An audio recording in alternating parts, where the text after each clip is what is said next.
as the coach of a team with a superstar in Nafisa Collier, how do you feel the league is doing in terms of the way players like her are officiated? It's such a difficult topic.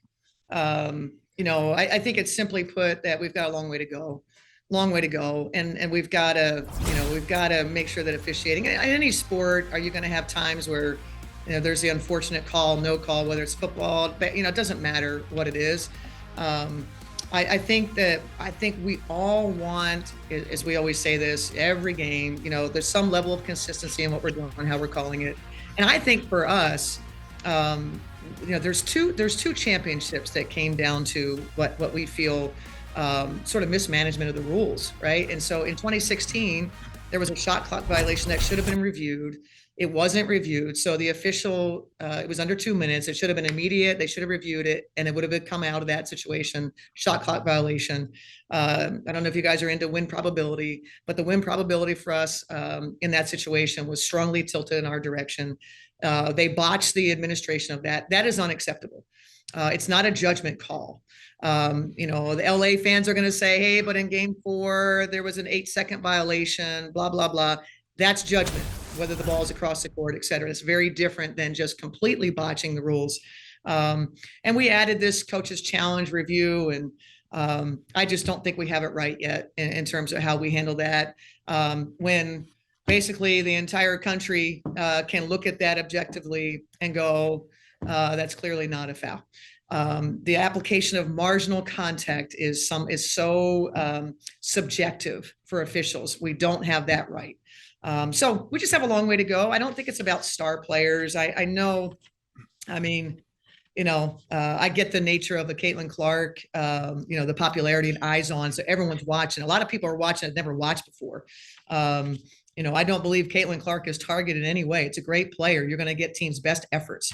I don't agree, with egregious contact and things that occurred after, stuff like that happened in last game. I wasn't at the game. I didn't watch it closely. I just heard the amount of conversation around there was mismanagement by the officials that could have avoided some of the situation that happened. So we just have a long way to go. That's the simple answer.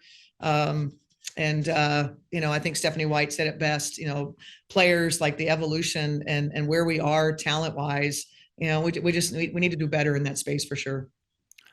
And speaking of Caitlin Clark, on Monday, Christine Brennan, who came out with a book, had said in an interview, talked about you and a tweet that you had about Caitlin Clark, kind of blaming her for not having the Lynx games on TV, but only Caitlin Clark's games on TV. Just like to give you a chance to respond to Christine Brennan's comments.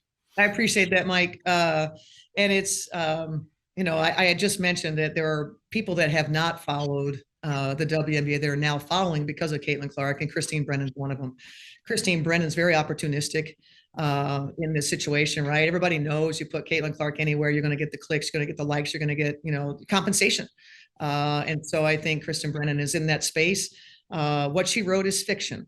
And if she were paying attention, one of the things that I have done for years is held the league accountable for their missteps, mishaps, their lack of representation of all teams. And so that particular situation had nothing to do with Caitlin Clark, and had everything to do with a WNBA social media post that promoted one preseason game and not all preseason games. And so I simply said that, and by the way, the Minnesota Lynx are playing the Chicago Sky, which also had some popular player in Angel Reese that people were interested in, and it simply wasn't posted on their account. I also posted things when Nafisa Collier was not including in promotion of the greatness of our league, and I made posts. And so if Christine Brennan were being thorough and a legitimate reporter in this situation, she would have gotten full context, but it didn't fit the narrative. Christine Brennan likes to have a villain in her storytelling. I am Christine Brennan's villain. That's what that's the sword she's going to die on. And it's a fiction, the stuff that she has written about me and my interest in Caitlin Clark being on or off the team. It's not that hard to know the processes. I'm sorry if you don't believe the processes, but the coach does not have a say in who is on the final roster. That's been made clear. But again, that does not fit the narrative.